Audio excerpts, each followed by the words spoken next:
말씀입니다. 복음의 핵심 예수 그리스도의 죽음과 부활에 대해서 말씀을 나누도록 하겠습니다. 그리고 오늘은 10월 첫째 날입니다. 10월 한 달도 여러분의 삶에 하나님의 은혜와 사랑이 함께하기를 바라고요. 여러분의 삶이 성령 충만할 수 있기를 바랍니다. 12장부터 14장에서 성령의 은사에 대해서 여러분과 제가 다루었습니다. 근데 성령의 은사에 대해서 다루고요, 1장부터 11장까지는 고린도 교회의 수많은 문제들에 대해서 사도 바울은 실제적으로 다 다루었습니다.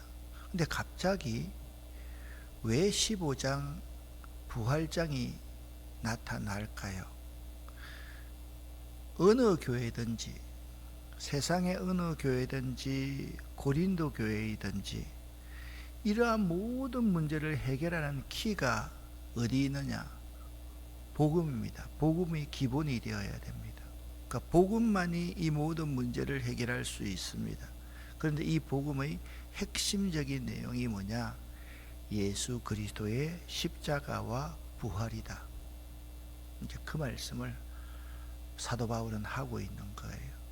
오늘날 많은 교회들이 여러 가지 문제가 참 많이 있습니다. 개인의 신앙에도 흔들림이 있고, 개인의 신앙 그 자체도 여러 가지 등락이 있을 수가 있습니다. 그런데 예수 그리스도의 십자가와 부활을 분명히 믿고 따르는 개인과 공동체는 있잖아요. 그 문제가 일어날 수도 없고 일어난 문제가 해결되지 않을 이유가 아무것도 없다라는 겁니다. 그러니까 모든 문제를 해결하는 이 키가 예수 그리스도의 십자가와 부활이기 때문에 이 키를 해결책으로 16장까지 끝나는데 15장에 왜 이렇게 예수 그리스도의 부활에 대해서 장황하게 말씀하고 있는지를 우리는 알아야만 됩니다. 고린도 교회에는요, 부활에 관하여 두 가지의 의심이 공공연하게 있었습니다. 첫째, 죽은 자 가운데서 부활하는 것이 없다 라고 주장하는 사람들이 많이 있었습니다. 그러니까 어떻게 죽은 사람이 다시 살 수 있느냐? 믿음이 있다 하더라도, 믿음을 가진다 하더라도 상식적으로 믿어야지 어떻게 죽은 자들이 부활할 수 있나? 이렇게 주장하는 사람이 있었고요. 두 번째는 죽은 자들이 과연 어떻게 다시 살며 어떠한 몸으로 오느냐? 그것이 두 번째의 의심이 고린도 교회에 존재했습니다. 그래서 고린도전서 15장은요, 두 부분으로 설명을 하고 있습니다. 58절까지 되어 있는데요, 34절까지에서는 부활 자체가 얼마나 확실한 것인가, 그러니까 부활의 확실성에 대해서 34절까지 말씀하고 있습니다. 오늘 읽었던 본문, 읽을 본문 1절부터 11절도 부활이 얼마만큼 확실한가에 대해서 우리가 함께 말씀을 나누어 볼 겁니다. 두 번째 35절부터 58절까지는 부활한 몸의 성격에 대해서 설명하고 있습니다.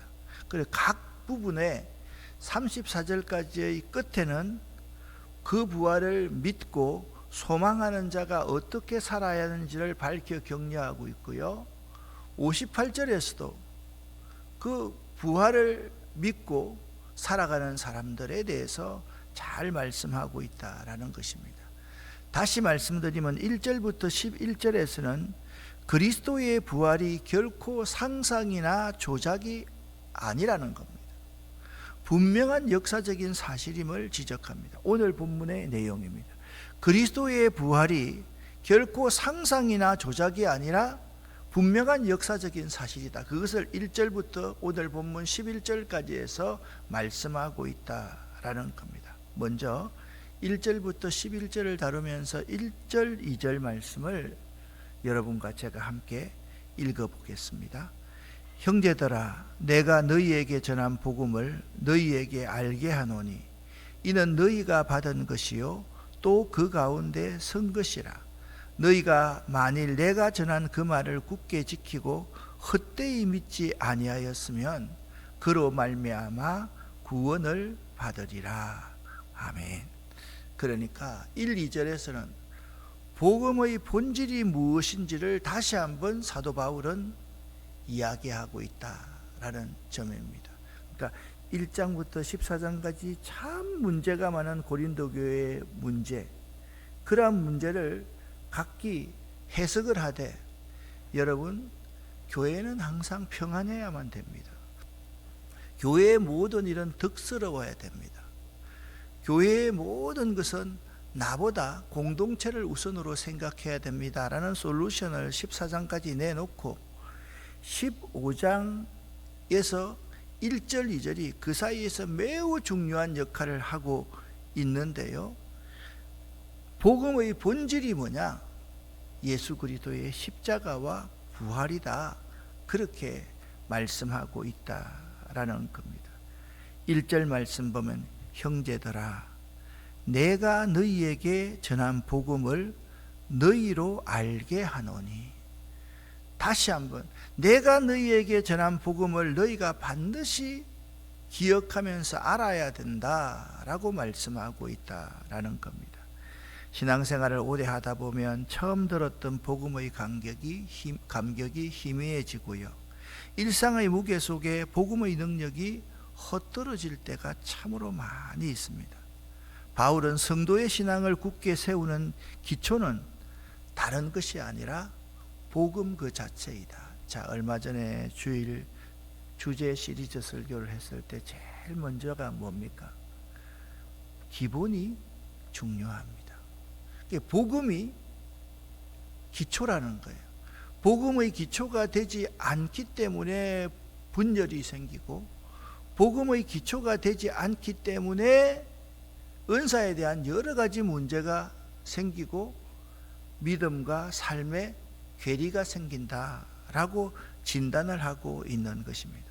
만약 누군가 여러분에게 여러분이 믿는 복음이란 무엇입니까? 라고 한마디로 묻는다면 여러분 신앙생활 오래 하셨는데 무엇이라고 대답하시겠습니까? 사도 바울은 본문을 통해서 그 복음의 핵심이 무엇인지를 정확하게 명확하게 가르쳐주고 있습니다. 그것은 바로 예수 그리스도의 십자가와 부활입니다. 자, 좀 더 넓게 폭을 넓힌다면 제가 항상 5가지를 말씀했죠. 예수 그리스도의 하늘 영광을 버리고 이 땅에 오신 성육신, 그리고 예수 그리스도의 3년 동안 공생애에서 사랑을 실천하는 삶, 그리고 예수 그리스도의 십자가, 예수 그리스도의 부활, 그리고 예수의 재림, 이 5가지가 복음의 전체 내용인데, 이 복음의 핵심이 뭐냐? 예수의 십자가와 부활이다. 그것을 명확하게 말씀하고 있다라는 것입니다. 고린도 교회 안에는 말씀드렸듯이 부활을 믿지 못하는 사람들이 있었습니다. 많았던 것 같습니다. 그들은 예수의 가르침은 훌륭하지만 사람이 죽었다가 다시 산다는 것은 이성적으로 받아들이기 어렵다고 생각했습니다. 오늘날도 이런 예수 믿는 사람들이 참으로 많습니다. 이러한 흔들림 속에서 바울은 우리가 붙잡아야 할 복음의 기초가 얼마나 견고한 것인지를 내가 전한 것을 너희가 알기를 원하노니 라고 상기시키고 있습니다.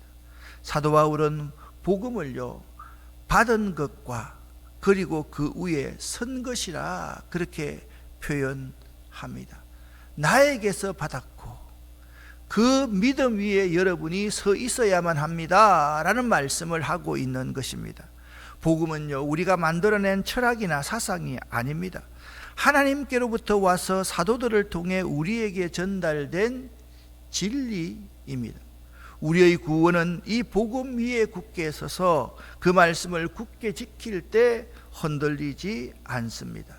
만약에 이 기초가 무너지면 우리의 믿음은 헛된 것이 될 수 있다라고 경고하고 있습니다. 여러분 자신도 한번 잘 볼 수 있기를 바랍니다. 기초를 잊어버리면 안 됩니다.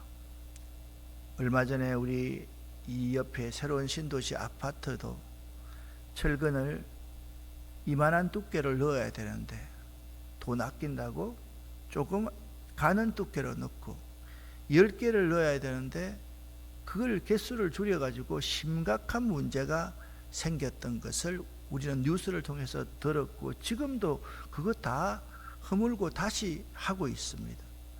무슨 말씀을 우리에게, 무슨 교훈을 우리에게 던져주는 것입니까?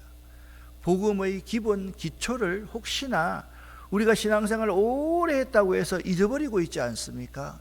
그러면 거기에 반드시 균열이 생기고 문제가 생기고 내 인간의 의가 그 속에 들어가고 다른 사람을 생각하는 것보다 나를 먼저 주장하는 사람이 될 수밖에 없고 패거리를 만들 수밖에 없다라는 사실입니다. 3절과 4절에서는 우리가 받은 이 복음의 내용이 그러면 무엇인가를 구체적으로 설명을 하고 있습니다. 자, 3절 4절을 읽어보겠습니다. 내가 받은 것을 먼저 너희에게 전하였노니 이는 성경대로 그리스도께서 우리 죄를 위하여 죽으시고 장사 비난바 되셨다가 성경대로 사흘 만에 다시 살아나사. 아멘. 여기서 가장 중요한 단어가 뭐냐? 성경대로입니다. 이 복음은 그냥 누가 지어낸 것이 아니라 성경에 근거한 내용이 복음의 핵심이다 라고 말씀하고 있습니다. 바울이 전한 복음의 첫 번째 핵심은 예수의 대속적인 죽음입니다. 그분은 우리 죄를 위하여 돌아가셨습니다. 이 죽음은 우연한 그 사건이 아니라 구약 성경에 이미 예언된, 성경대로 예언된 하나님의 계획이었습니다. 두 번째 복음의 핵심은 예수의 역사적인 부활입니다. 예수님은 무덤에서 실제로 장사되었다가 성경에 그렇게 기록되어 있지 않습니까? 사흘 만에 살아났습니다. 제일 처음에 누구에게 보이셨습니까? 막달라 마리아에게 보이셨습니다. 그러니까 죽음으로 끝난 것이 아니라 예수의 죽음은 죽음의 근세를 깨뜨리고 승리하신 것입니다. 이 부활 역시 성경대로 이루어진 하나님의 약속의 성취였습니다. 복음은 단순한 교훈이 아니라 역사 속에서 실제 일어난 사건입니다. 다른 종교에서는 이것을 흙으로 지어낼 수가 있지만 복음은 결코 그렇지 않습니다. 그리스도의 십자가와 부활은 예언된 말씀의 성취이며 우리의 구원의 토대입니다. 우리가 의지해야 할 것은 우리의 열심이나 공로가 아닙니다. 우리가 의지해야 될 것은 나를 지금 가르치고 있는 서성의 가르침이 아닙니다. 우리가 의지해야 될 분명한 것은 성경대로 성경에 예언된 그것이 옳으냐 그러느냐 그것을 다루는 것이어야 합니다. 그래서 각 교회에서 참 중요한 것이 있습니다. 목사님들의 메시지 이 자체가 성경만을 읽고 성경만을 해석하고 성경을 정확하게 가르치느냐 가르치지 않느냐가 매우 중요한 문제라는 것입니다. 다시 한번 우리가 의지할 것은 사람의 열심이나 사람의 공로가 아니라 예수 그리스도의 십자가와 부활이라는 것입니다. 예수님의 죽음이 우리의 죄를 용서하는 능력이라면 예수님의 부활은 우리에게 영원한 생명을 보장하는 소망입니다. 다시 한번 매우 중요한 것을 말씀을 드립니다. 예수의 십자가는 우리의 죄를 용서하는 능력이라면 예수의 부활은 우리에게 영원한 생명을 보장하는 참된 희망인 것입니다. 십자가와 부활, 이 두 가지가 우리가 믿는 복음의 핵심, 복음의 기둥입니다. 건축에서 기둥이 무너지면 모든 것이 무너집니다. 십자가와 부활, 이 두 가지가 흔들리니까 내가 잘났다는 사람이 있고 내 말만 하려고 하고 있는 사람이 있고 내 은사를 자랑하려고 하는 것입니다. 예수님이 십자가에서 죽으신 것은 십자가의 죽으심으로 말미암아 승리하는 것임을 우리는 잘 알지 않습니까? 죽어야 삽니다. 나를 드러내지 않아야 삽니다. 내가 하나의 썩어지는 미랄이 될 수 있을 때 그 하나의 썩어지는 미랄을 통해서 많은 열매를 맺고 사람들에게 그늘을 제공할 수 있는 것입니다. 내가 죽지 않고 내가 드러나고 내가 사는데 어떻게 사람을 살릴 수 있고 사람을 먹일 수 있고 사람을 구원할 수 있겠습니까? 그리고 5절부터 11절은 부활이 얼마나 확실한지를 말씀하고 있습니다. 거기에 이런 말씀까지 있습니다. 지금까지도 살아있는 사람들도 많이 있다. 그리고 나 바울도 실제로 부활하는 예수를 만났지 않느냐. 자, 한번 5절부터 11절 말씀을 함께 읽어보겠습니다. 게바에게 보이시고 후에 12 제자에게와 그 후에 500여 형제에게 일시에 보이셨나니 그 중에 지금까지 대다수는 살아있고 어떤 사람은 잠들었으며 그 후에 야고보에게 보이셨으며 그 후에 모든 사도에게와 맨 나중에 만삭되지 못하여 난 자 같은 내게도 보이셨느니라. 나는 사도 중에 가장 작은 자라. 나는 하나님의 교회를 박해하였으므로 사도라 칭함 받기를 감당하지 못할 자니라. 그러나 내가 나된 것은 하나님의 은혜로 된 것이니 내게 주신 그의 은혜가 헛되지 아니하여 내가 모든 사도보다 더 많이 수고하였으나 내가 한 것이 아니요 오직 나와 함께 하신 하나님의 은혜로라. 그러므로 나나 그들이나 이같이 전파하며 너희도 이같이 믿었느니라. 아멘.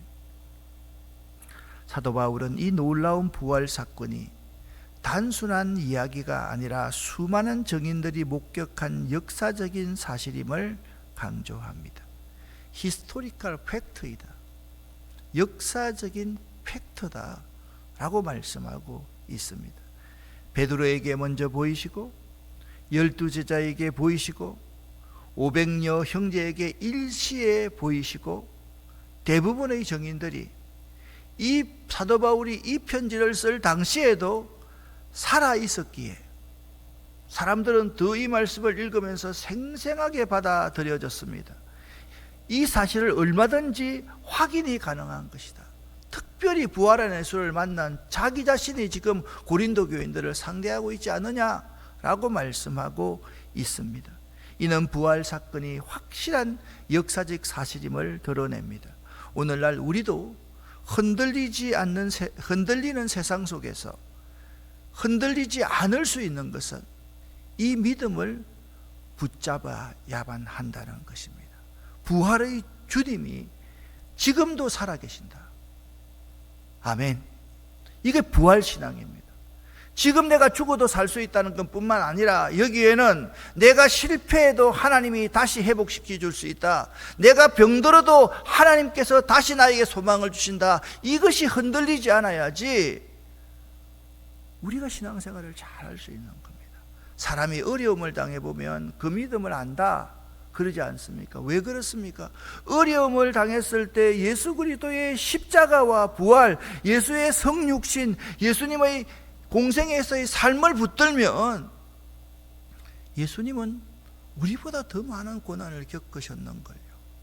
예수님은 우리보다 더 억울한 일을 많이 당했었는걸요. 그러면 생각해 보십시오. 예수 믿는 우리가 예수님께서 우리의 앞길을 개척하시고 걸어가신 분이기에 그 길을 따라갈 수밖에 없는 존재라는 것을 알고 고난 이후에 영광이 있다. 내가 여기서 죽는다 할지라도 사흘 만에 부활할 수 있어. 내가 여기서 무시를 당한다 해도 예수님이 다시 회복시켜 주실 거야. 그 믿음이 우리에게 있는 것입니다. 마지막으로 바울은 자기 자신을 증인으로 내세웁니다. 그는 자신을 만삭되지 못하여 난 자 같고 사도 중에 가장 작은 자라고 겸손하게 고백합니다. 그런데 말씀을 드렸지 않습니까? 사도 바울을 모르는 유대인들이 세상에 한 사람도 있었겠습니까? 오늘날 자 이렇게 말하면 돼. 사도 바울을 이 사람하고 비교해서 좀 죄송하지만 대한민국 사람 중에 손흥민 선수를 모르는 사람이 있겠습니까? 그건 대한민국 국민이 아니죠. 대한민국 사람 중에 이재명 대통령을 모르는 사람이 있겠습니까? 그건 대한민국 국민이 아니죠. 자, 그러면 한번 생각해 보십시오. 유대인들 가운데 사도 바울을 모르는 사람이 어디 있겠습니까? 모두가 압니다. 그가 얼마나 뛰어난 석학이고 유대교에서 어떤 지도자였던지 너무 잘 알고 있는 사람입니다. 그런데 그가 그를 이렇게 말합니다. 칠삭둥이다. 나는 만삭되지 못해가지고 일찍 태어난 사람이다. 나는 가장 작은 자다. 그렇게 겸손하게 자신을 고백하고 있습니다. 왜냐하면 그 이유가 있습니다. 그는 과거에 교회를 박해하고 예수 믿는 사람을 잡아 가두고 예수 믿는 자를 죽이는데 앞장섰던 사람이기 때문입니다. 사도 바울이 스데반 집사를 죽이는데 앞장섰다, 이것은 모르는 사람이 한 사람도 없습니다. 그가 그 죽음의 정인이었다, 모르는 사람 한 사람도 없습니다. 그런 그가 이제 부활한 예수를 만나서 완전히 새로운 사람으로 변화된 것입니다. 그래서 10절에 그는 이렇게 고백합니다. 그러나 내가 나 된 것은 하나님의 은혜로 된 것이니 내게 주신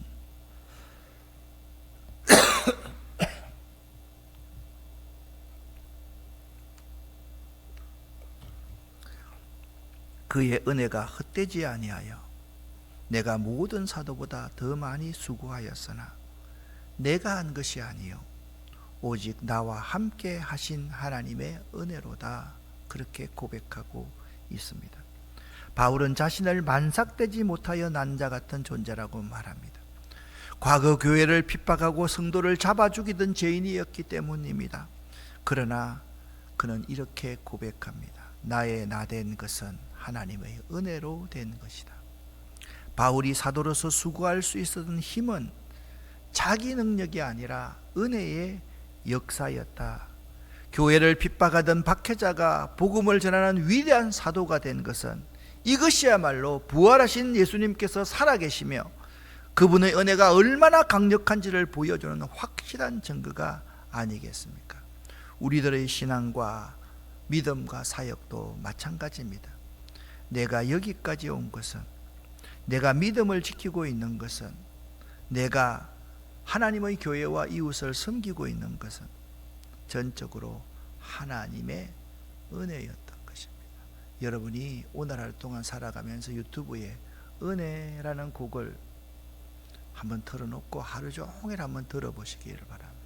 내가 살아왔던 지난 일들이 모든 것이 은혜, 은혜, 은혜, 한없는 은혜. 그렇습니다. 사도 바울은 이것을 확실히 알고 있었습니다. 사랑하는 성도 여러분, 여러분과 제가 복음 위에 굳게 서야만 합니다.